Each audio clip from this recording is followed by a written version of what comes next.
Okay, yeah, no, that's great. A really cool exercise is to get some graph paper sometime, maybe after the class is finished. Get some graph paper and use these dates or the dates that were on the other timeline, that they should be similar, and make your own timeline. You know, you can put drawings and stuff on it. It's a really, really good exercise. It helps you become part of these dates. It helps you understand the things that are going on, and it really, really helps understanding the Old Testament. Like when you think about all these kings that you went through, you already read Kings and Chronicles, right? Does that kind of boggle your mind? It kind of makes your head swirl, right? It makes my head swirl, it really does. But once you start working with it for a while, once you have some kind of visual timeline, especially one that you've done yourself, it makes all of the events in Kings and Chronicles, it makes all of the things that are happening in the prophets so clear, so much clearer. Not perfectly clear, but really, it really, really helps. So I'd recommend after you're finished with your class, that you might want to think about doing that. As Yo said, I am Joe. It's J-O, so I spell my name the same way as Yo spells his. It's just I use an American J, Joe, and Yo uses a Dutch J, Yo. Dennis and I have been with YWAM actually since 1977. We started our YWAM career in the Netherlands, which is where we met Yo then a few years later. We have 2 children, adults now, of course. Our daughter has been working with YWAM actually for about 12 years already. And yeah, she started out in Australia right after she graduated from university. She went to work with Youth with a Mission in Australia in Perth, ended up staying there. She met her husband there, who's Danish. They got married. They have 3 little girls, 6, 3, and 2. And they just moved to China. So they're long-term missionaries. We're very, very proud of them, as you can imagine.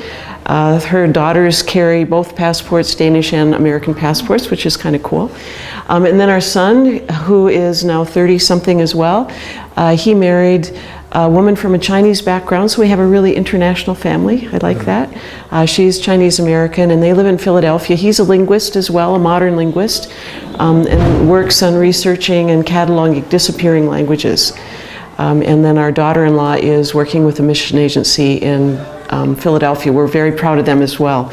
And I think that's, you know, as Christian parents, this is one of the things that we long for our children, is that they find, first of all, that they find the Lord, and they do something that's in their area of passion, and they do something that they're following the Lord. And we can see that so clearly in both of our kids, and we're so blessed by that.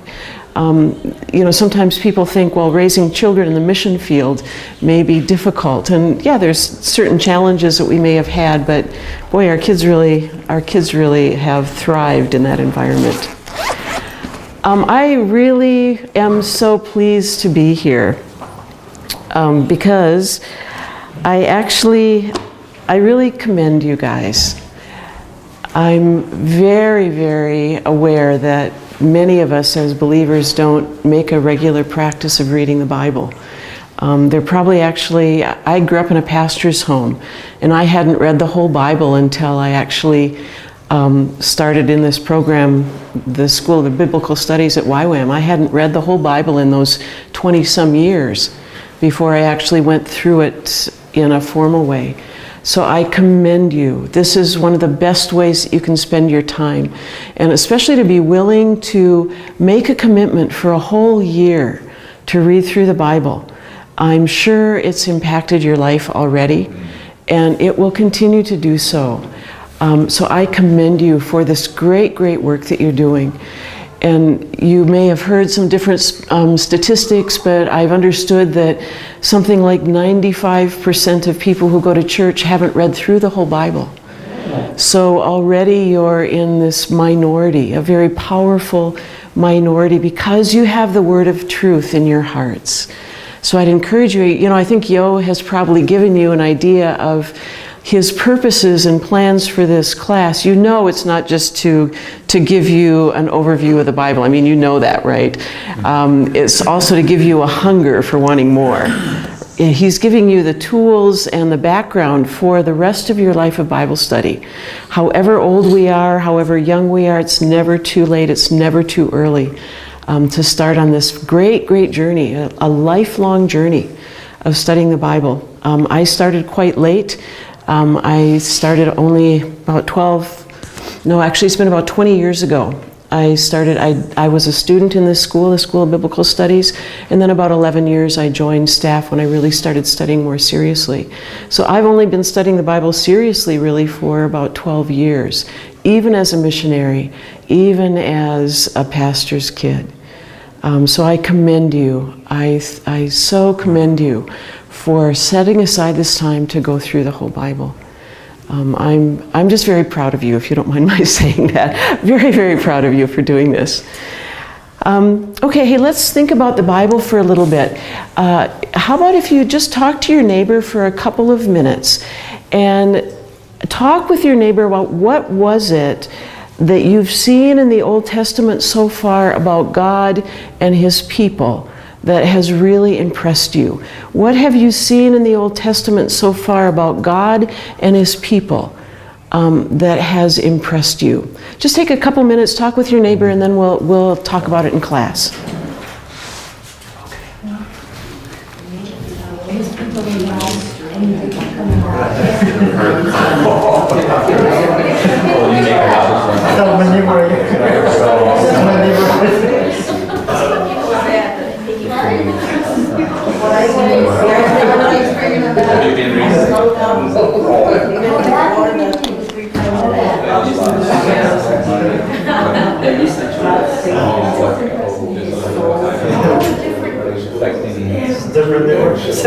Different characters. Yeah.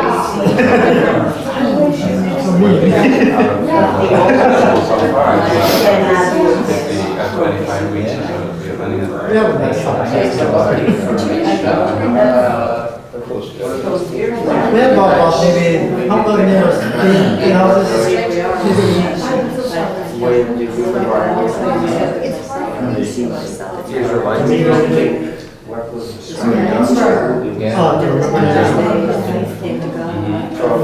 have only 8 houses around our area.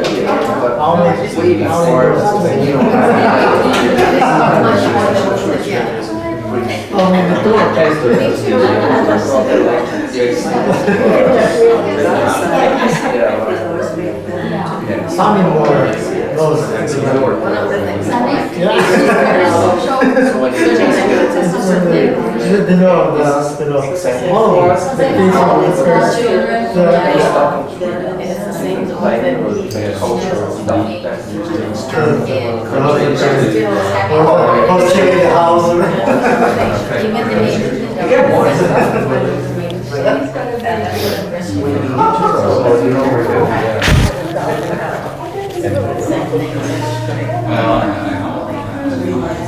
Okay, well, let's come back together, and I would like to hear some of your thoughts. What have you discovered about God and His people? Anybody want to offer some thoughts? What you've discovered? Marie does.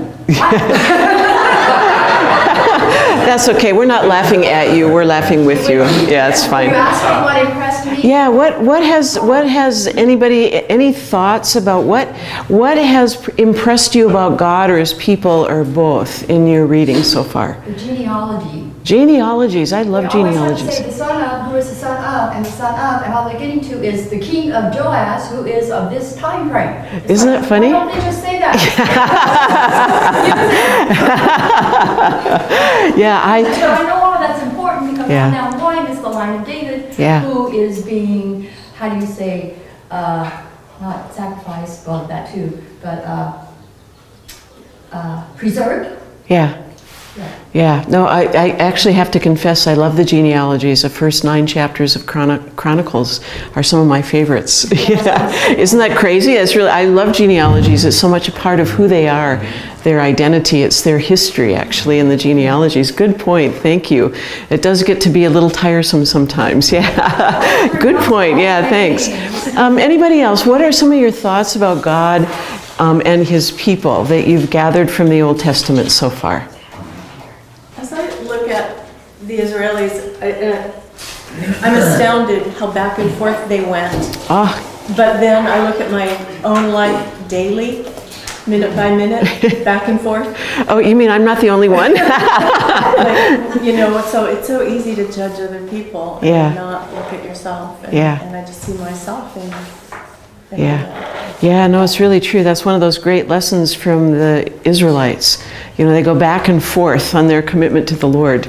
And it's easy for me to point a finger, but that's just the way I am. I'm sure nobody else here is. I'm sure everybody else has this ongoing commitment, never does anything wrong, never strays, but she and I do. So we can identify with the Israelites. Yeah, thank you. Very good comment. Anybody else? Yes. Yeah, go ahead. Somebody on this side? Yeah, go ahead. What impressed me the most and has always impressed me is the faithfulness and the never give up of love of God. Wow, yeah. Yeah. When, from day one, Yep. and we are so, like, what's the word? Wishy-washy. Yeah. But God is always so consistent Yes. in every chapter and Yes. everything. I wish you weren't that way, but anyway, I love you. Yeah. And I'm going to punish you, but I'm going to bring you back. Yeah.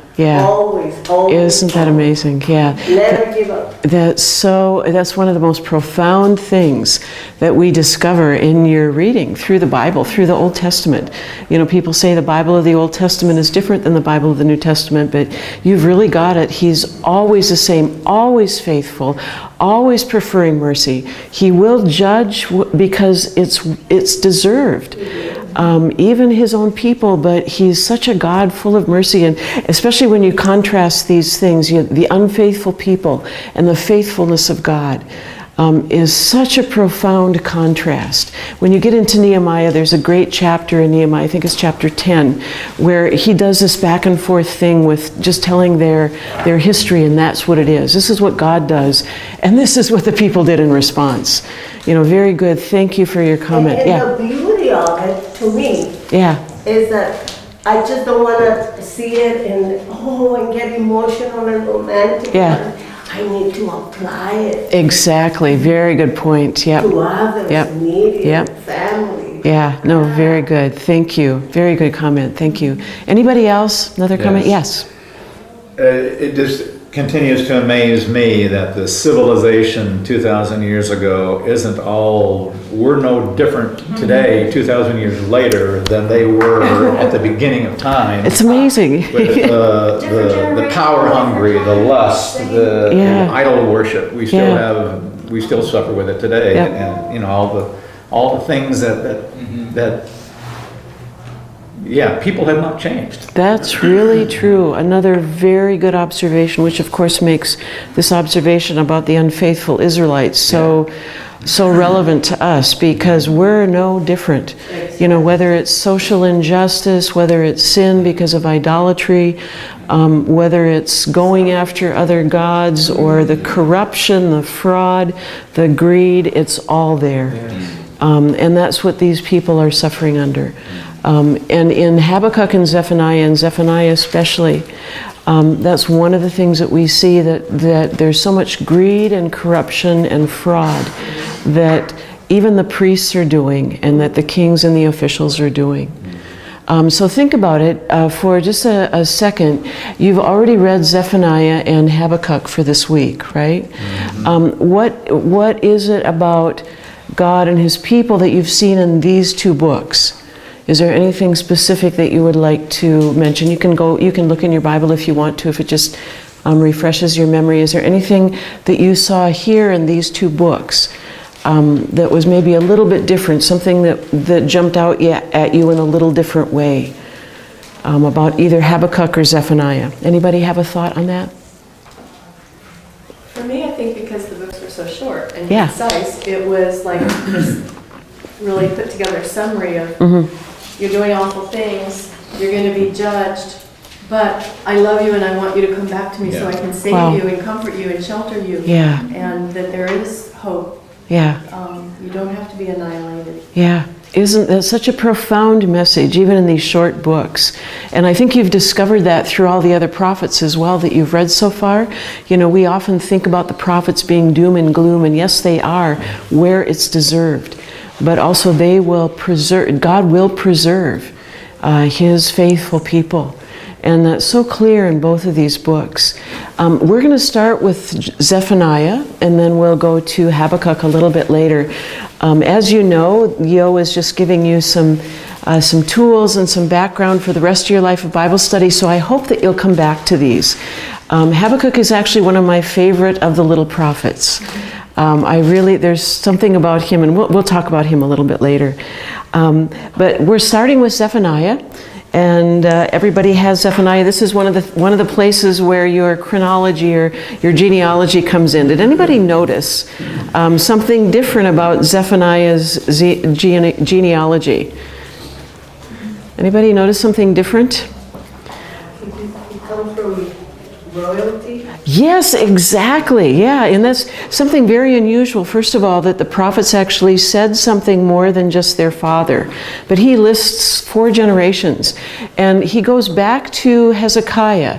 And most people will think that that's the King Hezekiah that we know and love, who trusted the Lord in 701. Do you remember that? 701, the Assyrians gathered around Jerusalem, and the Lord overnight killed 185,000 of the Assyrian soldiers, these vicious, vicious people. And Hezekiah was the king that had trusted God during that difficult, difficult time. And so Zephaniah traces his line actually back to royalty, back to Hezekiah. And what's cool when you think about that is that it's very possible, he says he's prophesying in the reign of Josiah. Hezekiah had a son named Manasseh. Manasseh was the worst king ever. He was the one that sacrificed his own children. He sacrificed to Moloch.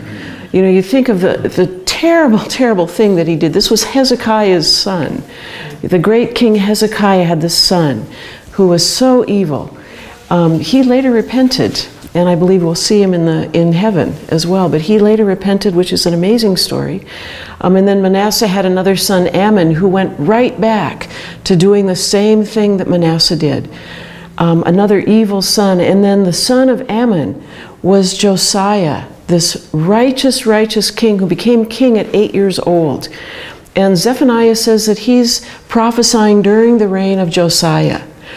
Josiah reigned from 640 to 609. You can find the stories, and this is a really good idea to read the background of the prophets in 2 Kings chapter 22 and 23, 2 Kings chapter 22 and 23, and 2 Chronicles chapter 34 and 35. 2 Chronicles chapter 34 and 35. And that's a background of King Josiah's reign when Zephaniah is prophesying. And I'm going to put Habakkuk's date about the same. Habakkuk may have been a little bit later than Zephaniah. We don't know for sure. But they're both prophesying around the same time.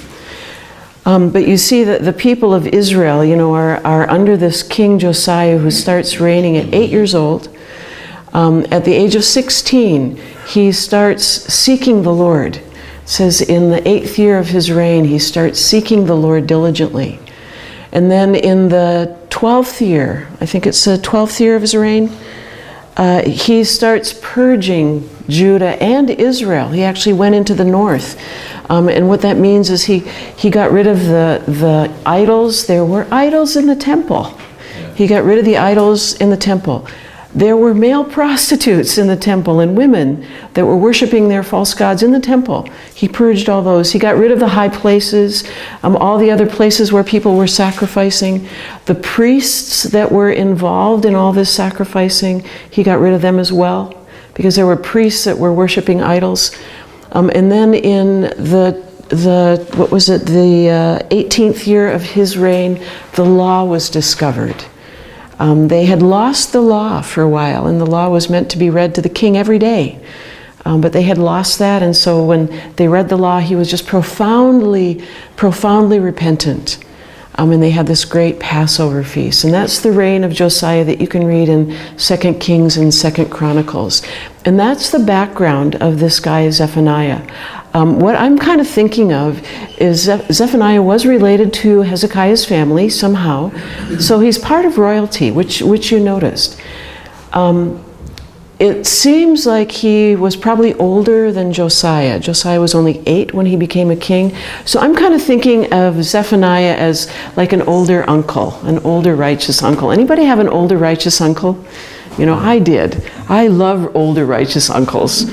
And so I think Zephaniah may have been like an older righteous uncle for Josiah. I don't know. I'm just thinking how things might have gone. Whatever it was, as part of the royal family, part of the officialdom, if you will, it seems like he had actually access to different councils. It seemed like he knew who the officials and the sons of the kings were. He seemed to know, in my version it says officials and princes. So he seemed to have access into the houses of power. So I think he may have had an influence on Josiah himself. You think of this little 8-year-old boy, at 16 he starts seeking the Lord. You know, what was happening in that 8 years? Maybe it was Zephaniah. And then when he was a little bit older, when he was about 20, he started purging Judah and Israel. What was happening in those years? You know, I think it's this uncle, this is just my speculation, you know, I wonder if it was an uncle Zephaniah, which is really cool for us. If we have family members, whether they're our cousins, our aunties, our uncles, or whether they're our nieces or nephews, think of the influence that you can have in their lives. Think of the influence for good, especially now that you're becoming familiar with the truth of the Bible. Think of the influence that you can have. And you can influence a whole generation by influencing your younger relatives, your younger colleagues, the younger people that are around, people that maybe haven't been walking with the Lord as long as we have been. But that's kind of the picture that I have of Zephaniah, that he may have had some kind of influence in Josiah's life. And because of that, partly because of that, and the Lord working in Josiah's heart, he had this amazing reformation. Now we find out in Jeremiah, which we'll read next week, I think it's in chapter 3, we find out that the people actually, you know, the people went along with the Passover. It sounds like the people actually didn't really repent, that they actually only repented in pretext or in pretense. So even though Josiah himself was a very righteous king, it seems like the people may not have been. Would you like some water, my dear? Are you sure? Yeah. You sure? Okay. Thanks. Because I know I get those coughing things as well. I just swallowed down the Yeah, that happens to me all the time.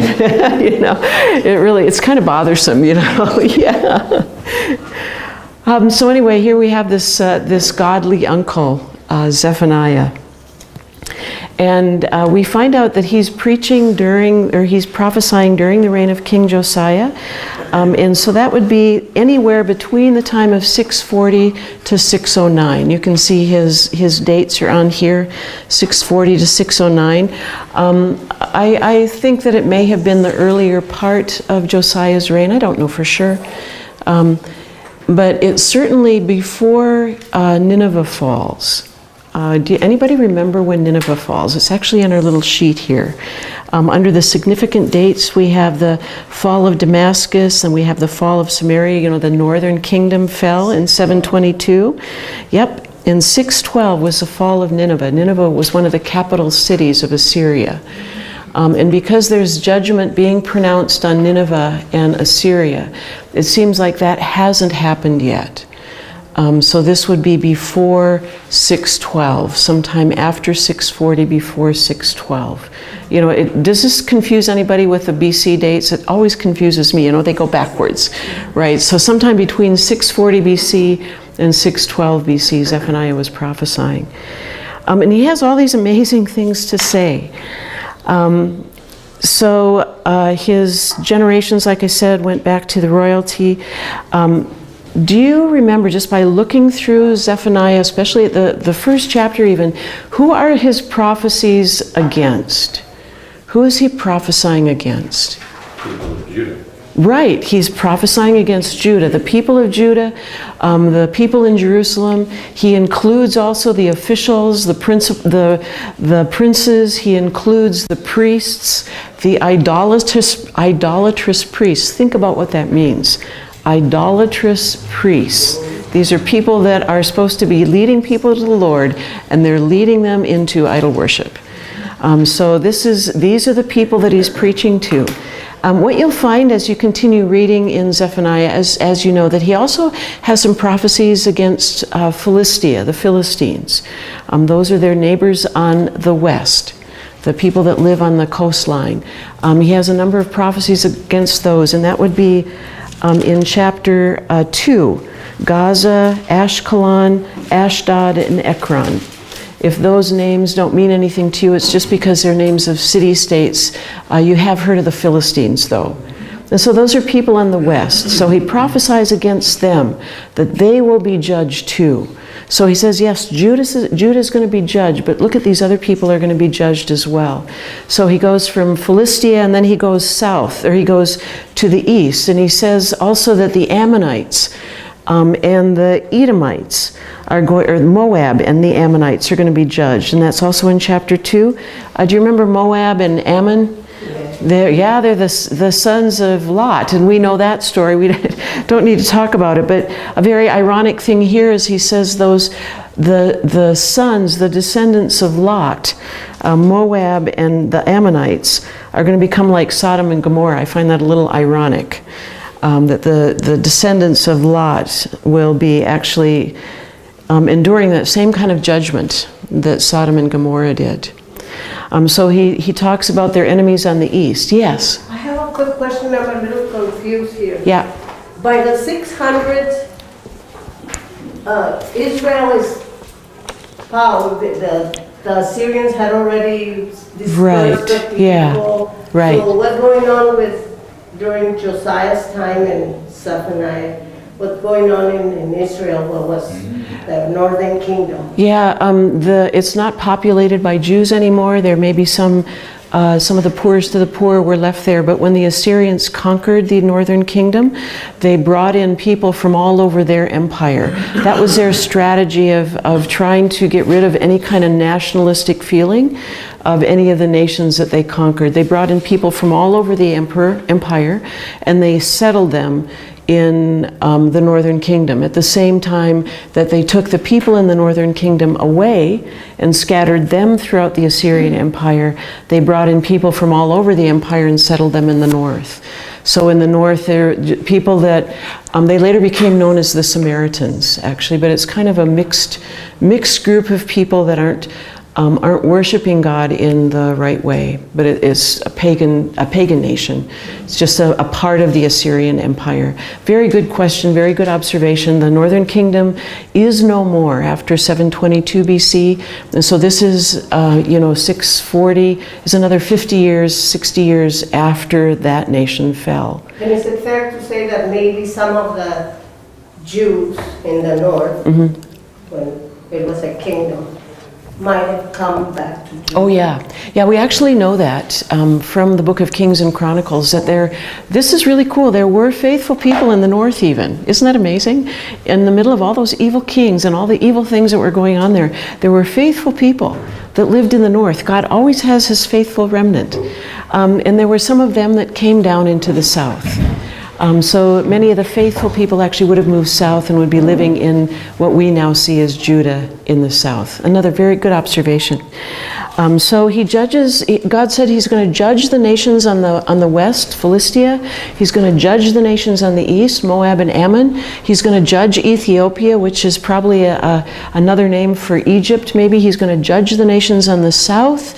And he's going to judge Assyria, which is on the north. So all the nations around Judah, he's going to judge. So the people in Judah would have been very, very happy about that.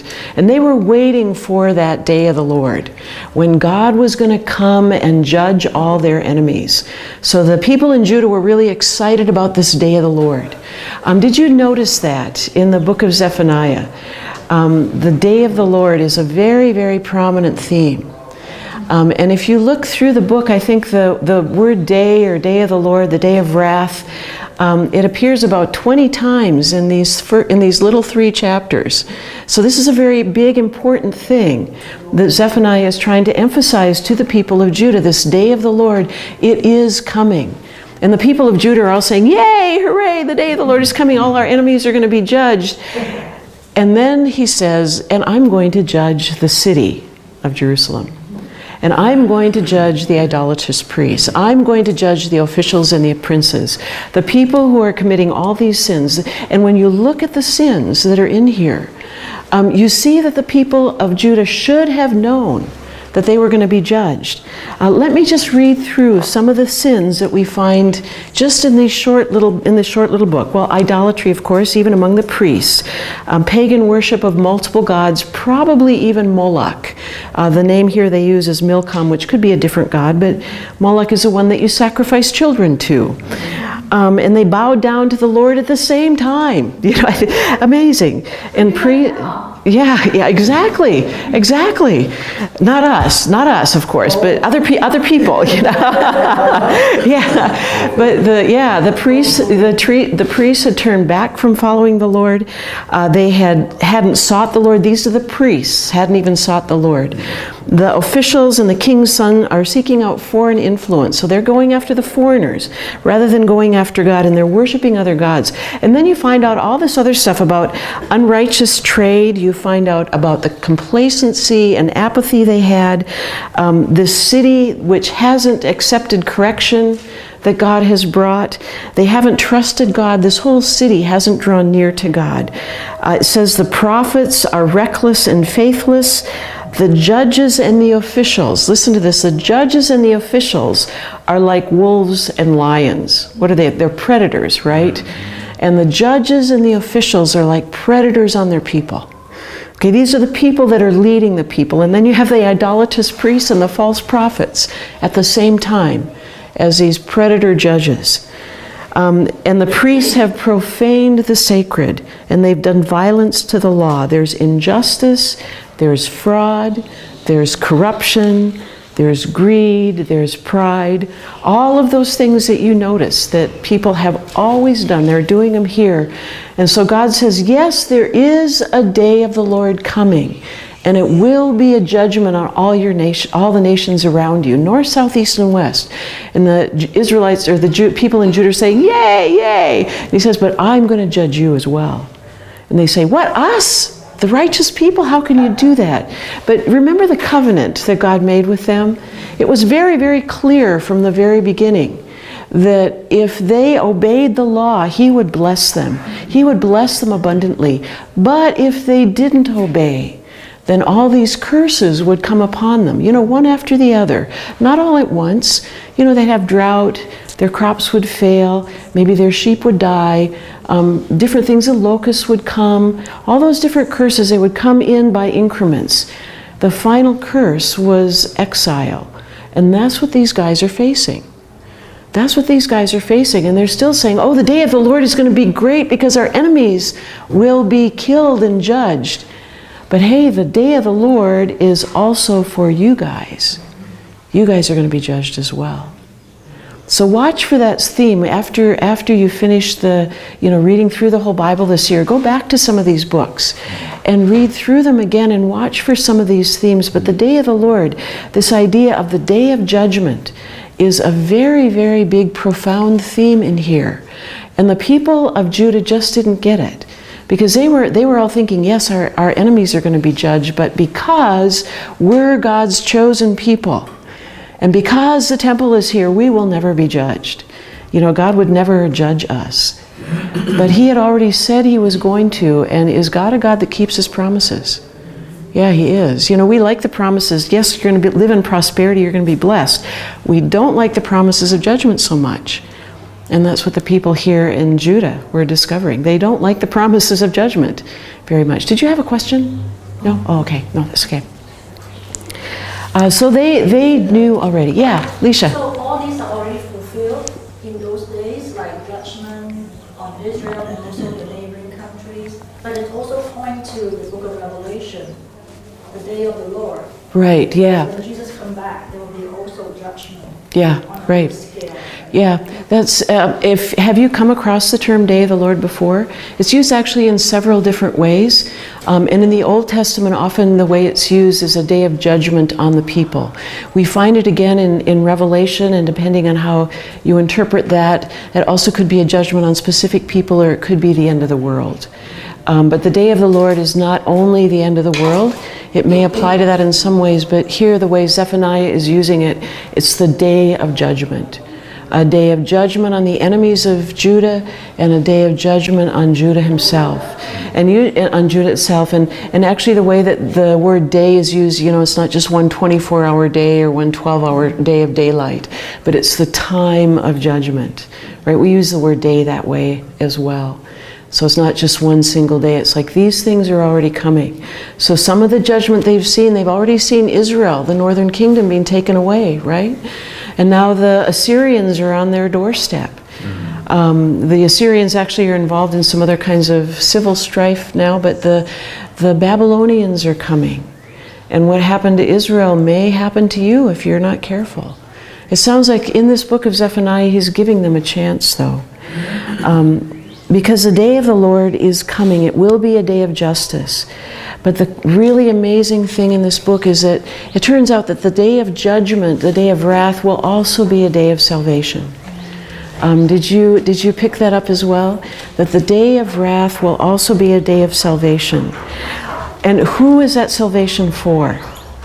Anyone who reads these and chooses Right. to follow the Lord. Exactly. It's for this remnant of people who are humble and who walk in righteousness. And that's such a cool idea here that we find in Zephaniah. We find it actually throughout the Old Testament, this idea of the remnant. You know, just like those people from the northern kingdom that came down into the southern kingdom, the faithful remnant. Here we have as well that the day of wrath, the day of judgment will come on Judah, just as it comes on the other evil enemies. But the day of wrath on the enemies will also be a day of salvation, a day of restoration for the faithful remnant. And so that's another idea that we find in the book of Zephaniah, that this faithful remnant. And watch for that. When you go back into the Old Testament after you finish your study here, you'll find it in the New Testament as well, this idea of the faithful remnant. But look for that. In the Old Testament, we've seen this faithful group of people, from one generation to the next. And we find it in Zephaniah in several different places. I will leave in the midst of you the humble and lowly people who seek refuge in the Lord. I love that. And seek the Lord, all you humble in the land. So even though the whole nation may be destroyed, and it will be, even though the whole nation will be destroyed, that there will be salvation and restoration, either here and now or in the afterlife, for the humble and the righteous people of God. The salvation for the righteous remnant, which is such a wonderful theme in this book. We have this theme of the day of judgment, the day of wrath, and it is that. Who's it a day of wrath for? It's a day of wrath for the enemies of God, right? And it's a day of restoration as well. And who is it a day of restoration for? It's the humble and the righteous. Yeah. And so those are actually the main points in this book. The day of the Lord is coming. The day of the Lord is coming. And Judah is expecting that all their enemies will be judged, and their enemies will be judged. God promises that from one enemy to the next, all of their enemies will be judged. But Judah doesn't expect that they will also be judged. But that will also happen according to God's promises from the covenant. That Judah will also be judged. Because Judah has been sinning. And just even looking through the list of sin in this short little book, we see the reasons that God was going to judge them. And they were just reasons. God in his justice will judge and punish wickedness wherever he sees it, even among the people of God. And even then with the just judgment on the nation, there will be this faithful remnant, the humble, the righteous, the lowly, who seek refuge in the Lord. They will be preserved in one way or the other. Perhaps they'll be hidden, it says. That's really cool, because that's what the word Zephaniah, his name means actually hidden or sheltered. And so he says, perhaps the humble and lowly will be hidden in the day of wrath. So it's like a looking forward to the preservation of God's faithful people. And that's actually what happens here at the end of the book of Zephaniah. He talks about this faithful remnant. And in some way it anticipates the faithful remnant of God throughout history, which is us. Now we have the believers. So he's talking here about the faithful remnant of the people of Judah. He's talking about the faithful remnant of God's people. And it seems like at the end, especially at the end of this book, he's leaning forward into history. Leaning forward into after Jerusalem and Judah have been defeated. He's leaning forward and looking forward to the people of God that will come later. And that's us. We're like a spiritual Israel in some ways. That we're now the faithful remnant, the people of God who have responded to God's call. His great plan of redemption when he brought the Messiah. We get to celebrate his birth, his resurrection today, his new life. And so we're part of that faithful remnant now. Okay, so that's basically the message of Zephaniah. Judgment is coming, the day of the Lord is coming. There will be judgment on the enemies of God, including the enemies of God in Judah. There will be salvation and restoration for the humble and the lowly, the people who seek refuge in the Lord. And then that leans forward into the history of the faithful remnant that comes in the future, which is us and many other people before us and the people after us. Okay? So that's Zephaniah in just a few minutes. Pretty quick, huh? Are there questions on that? Like I said, well, I know Yo is just giving you a taste here, right? So after this Bible study is over, after your year of going through the whole Bible, you have the rest of your life to study the Bible, right? The rest of your life of Bible study is what Yo is preparing you for. Are there any questions on the book of Zephaniah? I think it's really interesting here. It says in my notes here that God will purify lips and unify languages so that all his people from all nations will be able to worship him in unison. Isn't that cool? Yeah. Wow. And that's the faithful, that's us. Isn't that cool? And that's in chapter 3, verse 9, in that restoration passage. Leaning forward again into the future. The faithful remnant here, then we lean forward into the future, and all nations come together and worship in one language. Isn't that amazing? That's amazing. Yeah, it really is. You have that picture in Revelation. When you get to Revelation, you'll love that. So now we're going to be jumping into Habakkuk, and there are different ways to pronounce that. I pronounce it different ways. The actual real way is probably Habakkuk, but being an American, I pronounce it Habakkuk. But it's the same as I mentioned earlier. I'm going to project that Habakkuk was prophesying about the same time as Zephaniah. He talks about the Chaldeans being roused. The Chaldeans is another word for Babylonians. So it sounds like the Babylonians are actually doing stuff already, but it also sounds like Nineveh hasn't fallen. It sounds like it is before Assyria fell. And so if you look on your little timeline here, Nineveh fell in 612, and then the final battle of 605 is when Assyria was no more, but their major capital, 612. When Nineveh fell, that was like the end of the Assyrian Empire. So God says in Habakkuk that he's rousing the Chaldeans. So it probably would have happened, he was probably prophesying around the time of Zephaniah before 612. I would project maybe about 625. Again, working sometime between 625 and 600 maybe, working backwards, which makes my head spin. Okay, but about the same time as Zephaniah. Maybe he knew Zephaniah. I wouldn't be surprised. As you read through Habakkuk, okay, just refresh your memory about this little tiny book. It's only 3 chapters right before Zephaniah. If you refresh your memory, is there something different about the book of Habakkuk than other prophets? Anybody notice a difference here? Yeah, tell me what the difference was that you noticed. The difference is that he's not actually talking to the people from God, but it's a conversation. Very, very good. That's very perceptive, because that's exactly right. That Habakkuk actually isn't addressing the people. Did you notice that? Very good observation. You've got some really good observant readers here, Yo. He's trained you guys well. You're learning how to read the Bible with good observation skills. But that's exactly right. He, as unlike all the other prophets have conversations with God too. Habakkuk, we don't know anything about him. We don't know where he came from or what kind of person he was. It's possible he was a priest or a Levite. At the end, there's this little cryptic thing about this is meant for stringed instruments. So it's possible he was a priest or Levite. We don't know. But this whole book, these 3 chapters, is just his conversation with God. He asks God 2 major questions, and then he prays. So chapter 1, his first question, and he asks these questions that we always ask. And this is one of the reasons why I love this book. Because he asks these questions that we often ask ourselves. Why aren't the wicked being punished? You know, I look around, okay, Habakkuk is looking around in Judah, and he's looking at Assyria and maybe the Babylonians. Why isn't this wickedness being punished? God, where are you in the midst of all this injustice that's going on? Where are you? Where are you? And that's his first question. And you know what God's answer is? God's answer is in verse 5, starting with verse 5 in chapter 1. Look at the nations and see, be astonished, be astounded. For a work is being done in your days that you wouldn't believe. I'm rousing the Chaldeans.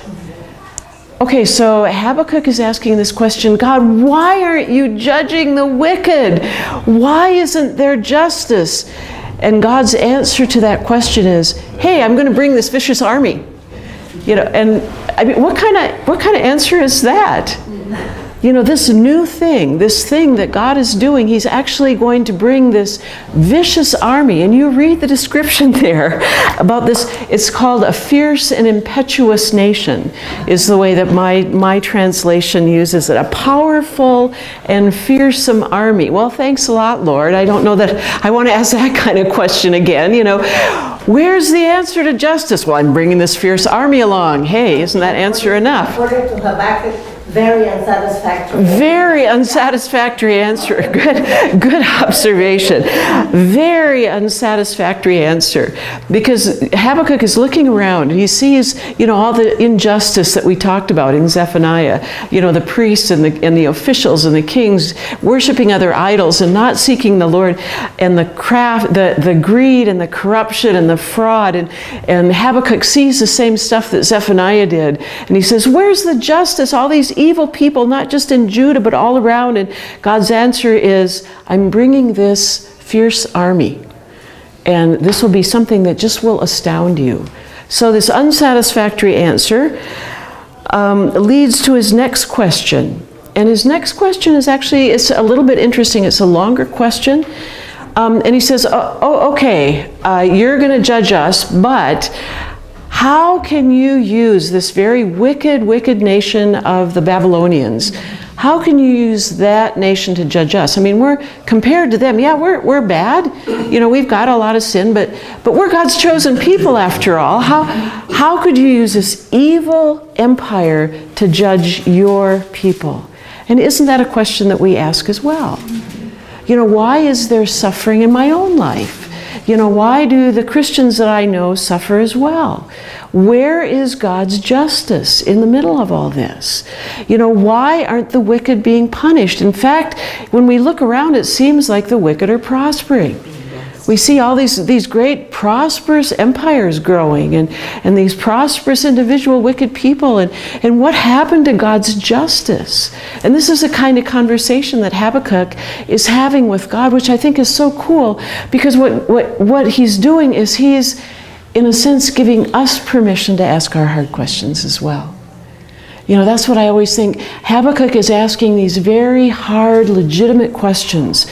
Why isn't evil being punished? Why do the wicked get away with what they're doing? Why do your righteous people suffer? Why is this stuff going on? But the cool thing about Habakkuk is that he asks these questions very, very honestly to the Lord. And he asks them not in a tone of rebuke to the Lord.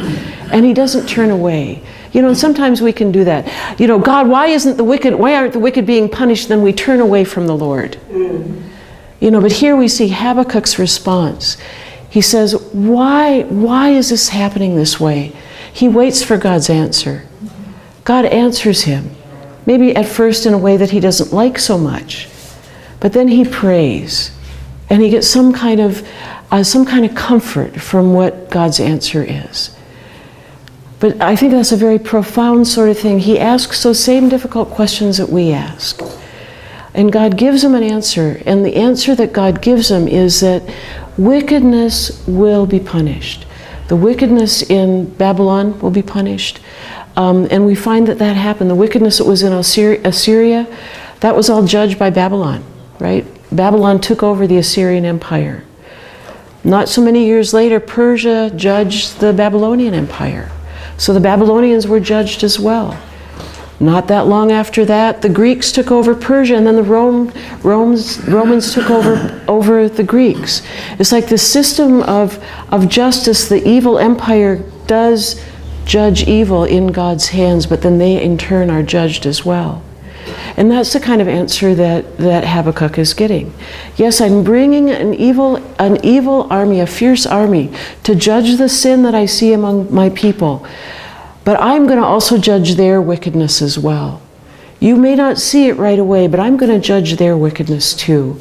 And then he goes through the last part of chapter 2. He talks, or the middle part of chapter 2, he talks about the judgment that he will bring on Babylon. And that's kind of the answer. You know, yes, wickedness will be judged. I'll start with my people. I'm going to judge my people. But the people, even the people that I use to bring judgment on them because they do so much terrible stuff, they will be judged in turn. They will be judged in turn. And so the answer that Habakkuk gets is not a solution to all his problems. The answer he gets is that God is sovereign. God is sovereign over all the nations of the earth. That's why God can bring judgment. Not only on Assyria, not only on Syria, not only on Babylon, not only on Persia and on Greece and on Rome, but God is sovereign over all nations. He can bring judgment on his people as well, as they've disobeyed the covenant that he gave to them specifically. That God is just, and that's the answer that Habakkuk gets. God is sovereign, God is just, and in the middle of God's justice, he's merciful, just like you pointed out before. That in the middle of his justice, he is merciful. And we have this wonderful, wonderful passage at the very end of Habakkuk.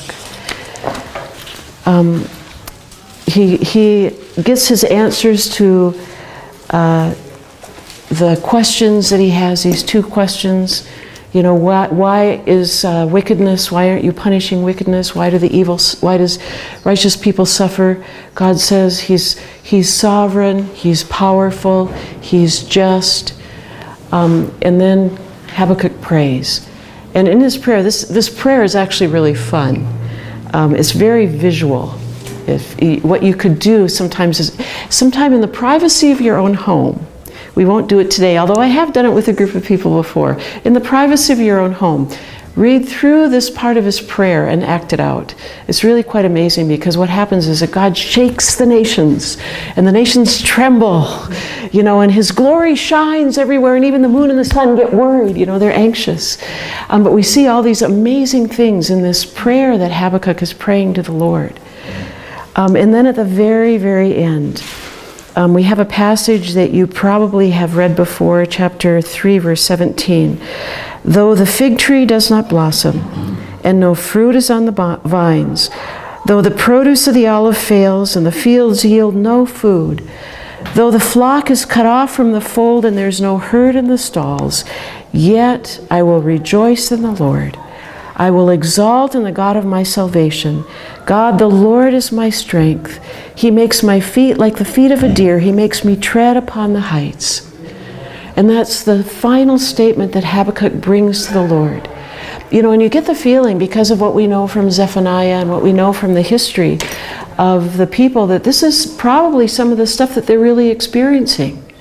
that there may not have been figs on their trees. Some of their sheep probably did die. It's very possible that their flocks and their herds were being taken away. And their flocks and their herds, their figs and their olives, this was not only their food for the day, but this was their livelihood. This was their life. This was not only their present day provision, but this was their provision for the future as well. And so this is what the people are experiencing. You know, everything is being taken away and will be taken away. All of their provision, all of their hopes for the future, their livelihood, their crops, their herds, everything will be taken away. And Habakkuk's response is, "Yet I will rejoice in the Lord, because God is my strength." You know, in the middle of all this really terrible stuff, the empire's all around, and their difficult experiences that they're having as well, Habakkuk says, in spite of all that, God is my strength, and I will rejoice in the Lord. I will exalt in the God of my salvation. And this is something that we can really apply to our lives. You know, I don't have any olive trees growing in my backyard. Maybe you guys do. Maybe you have fig trees as well. I don't. I don't have any flocks or herds either. But you think about this. Okay, this represents their livelihood. It represents their future. It represents all the hope that they have. In our terms, that might mean money. You know, what if you don't have any money in your bank account? What if your car breaks down and you don't have a car anymore? What if you lose your job? You know, what if one of your children dies? What if a family is in a car wreck and several people die? You know, what if you don't have any hope anymore? What if you're being passed by? What if all the dreams you had from when you were a kid haven't come to pass yet? What if all the hopes that you had for the future, your life just isn't turning out the way that you wanted it to? What if you don't have anything anymore? Am I willing to say, the Lord is my strength? Blessed be the name of the Lord. He is still righteous. I will still praise him. I will exalt, in fact, to the God of my salvation. Even though there's no money in the bank, even though there's no car in the garage, even though I don't have a way to look forward into the future, even though there's nothing ahead of me, I will praise the Lord in any case, because God is my strength. And that's the final thing that Habakkuk says. You know, that in spite of all this stuff that's going on, the same stuff that's going on then that we see now, you know, who has real hope for the future? You know, I think of our children, our grandchildren. Think of all the things that are happening now. Am I willing to say that God is my strength? And no matter what goes on, no matter how much money I have in the bank, or what kind of future I'm looking forward to, that God is still my strength. And I will rejoice in the Lord. I will exalt in the God of my salvation. In the middle of everything else falling down around us, God is my strength. And Father, we recognize that that's true, especially on Easter morning, Lord, when you have conquered the final enemy. You have conquered death. That the victory of the grave has been stolen because you have conquered death. O death, where is your sting? O grave, where is your victory? O evil in the world, where is your victory? It's not there, because God is our strength. And we will praise the Lord of righteousness, no matter what everything looks like around us, because you have risen from the dead. You have conquered death. You have conquered sin. You have conquered all of our enemies. You have conquered all wickedness. And in your mercy, we are preserved. This is amazing. You are our strength, Lord. In Jesus' name, amen. Thank you. All right, the Lord has risen. The Lord has risen indeed. Next week, read Jeremiah chapter 1 to 29. All the way to 29, including 29. I'm going to check on you, making sure you're ready, okay? Maybe I'll do a test or something to make sure you're... So you better be ready now. All right, see you guys next week. And he's not kidding. You probably know that by now. He's not kidding. 1 to 29, Jeremiah. Like 6 a day. All right, good job, Joe.